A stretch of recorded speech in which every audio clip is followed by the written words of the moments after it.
Assalamualaikum warahmatullahi wabarakatuh. Alhamdulillahi rabbil alamin.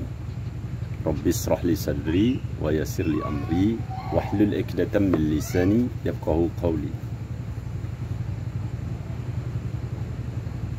A'udzu billahi minas syaitonir rajim. Bismillahirrahmanirrahim. Qad aflahal mu'minun. Beruntunglah orang-orang yang beriman. Wa qala Allah Ta'ala fil Qur'anil Karim, inna ad-dina indallahil Islam. Dan agama satu-satunya yang diridhoi di sisi Allah Subhanahu wa taala adalah Islam.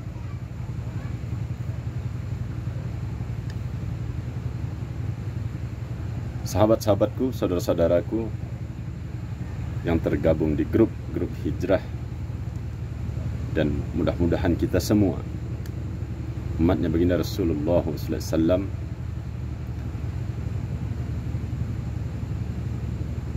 bisa merasakan kebahagiaan, kejayaan, kesuksesan baik di dunia dan di akhirat, dan yang paling utama menjadi orang-orang yang bersyukur kepada Allah Subhanahu wa taala.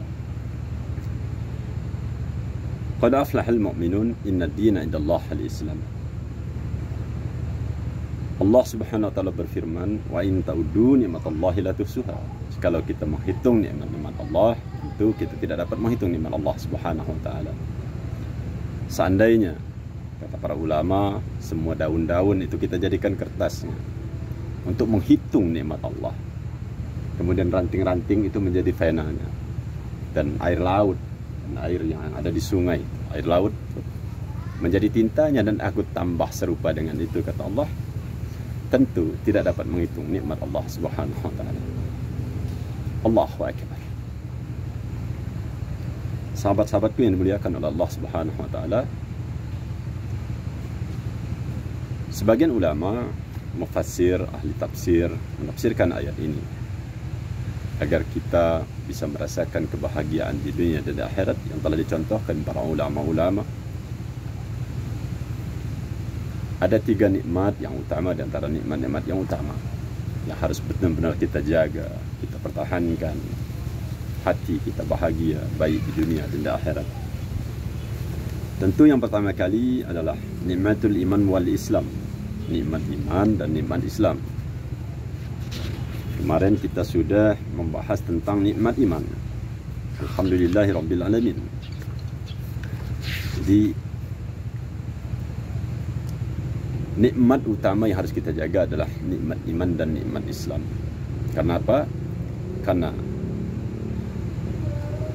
kebahagiaan, kejayaan dan kesuksesan di dalam hidup baik di dunia dan di akhirat itu tidak akan pernah terwujud kecuali dengan kita beriman kepada Allah dan Islam.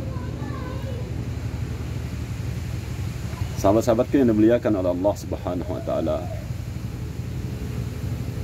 begitu besarnya, begitu utamanya nikmat iman dan nikmat Islam ini, sehingga hati kita bahagia, nyaman. Disebutkan nama Islam itu mulai bahagia, senang dengan Islam, senang dengan masjid, senang dengan perkara yang baik-baik.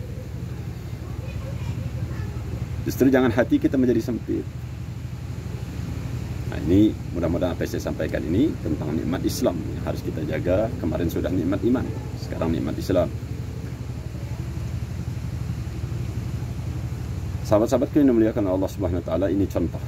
Mudah-mudahan ini bisa menambah kemudahan kita memahami sesuatu agar kita bisa mensyukuri nikmat yang paling besar ini.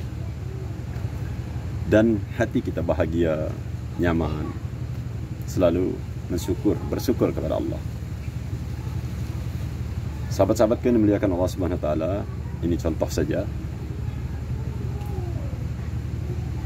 Seandainya kita punya utang 100 juta, kemudian kita tidak ada uang untuk membayarnya, dan kemudian datang seseorang itu memberikan kepada kita, dipilih kita, contoh Haji Sam, bos batu bara, ya dah, ini duit 100 juta, kamu bayar, dan kamu tidak perlu mengembalikannya, dan tidak dijanjikan apa-apa. tentu kita bahagia lah, hati bahagia. Logika kita pasti tidak bisa membantah bahwa kita bahagia. Karena dipilih oleh Haji Sampos Batubara, orang yang diberi nikmat 100 juta. Besar itu nilainya. Ketika dipanggil, kita mungkin akan datang, pasti datang. Karena saking senangnya, nyamannya, bahagia. Hanya dengan nikmat 100 juta yang dibantu oleh seseorang saja, kita begitu bahagia, begitu senang, nyaman. Lalu mengapa? Ada nikmat yang paling besar, nikmat iman dan nikmat Islam, yang Allah memilih kita pula.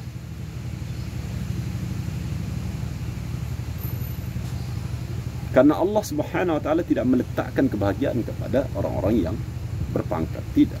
Tentu Pak Jokowi saja, gubernur, bupati, itu yang bahagia.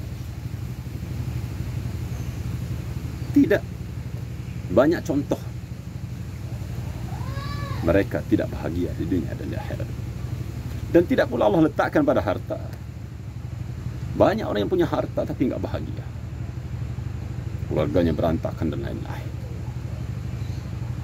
Tetapi benarlah bahwa kebahagiaan, kesuksesan dan kejayaan baik di dunia dan di akhirat Allah letakkan kepada hati orang-orang yang beriman dan Islam. Maka nikmat utama ini malah kita jaga. Kalau hanya karena 100 juta kita dipanggil oleh seseorang yang telah membantu kita, nikmatnya besar 100 juta, itu kita datang. Lalu mengapa Allah yang memberi segala-galanya, Allah pilih kita beriman dan Islam? Hayya 'alas shalah, kata Allah, dirikan salat.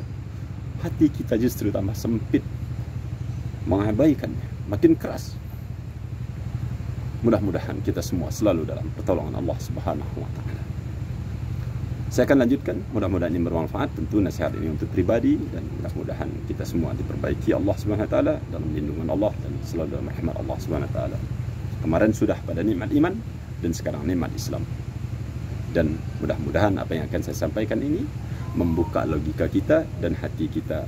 Kemudian ketika disebutkan nama Islam, kita merasa bahagia, dan mudah-mudahan kita dengan mensyukuri nikmat iman dan Islam ini akan merasakan kebahagiaan baik di dunia dan di akhirat, kesuksesan, kejayaan dunia dan akhirat. Allah Subhanahu wa taala berfirman, "Inna dina indallahil Islam." Sesungguhnya agama yang diridhai Allah Subhanahu wa taala adalah Islam. Diridhai Allah Subhanahu wa taala dunia dan di akhirat itu hanya Islam. Maka nikmat ini adalah nikmat yang paling besar yang harus kita jaga, kita syukuri kepada Allah Subhanahu wa taala. Di dalam surat yang sama, di ayat yang lain, Allah Subhanahu wa taala berfirman, "Wa may yabtaghi ghayra al-islam dinan falan yuqbala minhu wa huwa fil akhirati minal akhirin." Dan siapa saja yang menginginkan agama selain Islam, kata Allah, maka sekali-kali tidak akan diterima daripadanya apapun yang ia lakukan. Dan di akhirat, bukan hanya di dunia dia rugi, di akhirat, kata Allah, dia termasuk orang-orang yang rugi. Sahabat-sahabatku yang dimuliakan oleh Allah Subhanahu wa taala, dari dua firman Allah Subhanahu wa taala, maka porosnya orang-orang ulama-ulama terdahulu dengan iman, dengan Al-Quran, dengan belajar, mereka betul-betul bahagia baik di dunia dan akhirat. Maka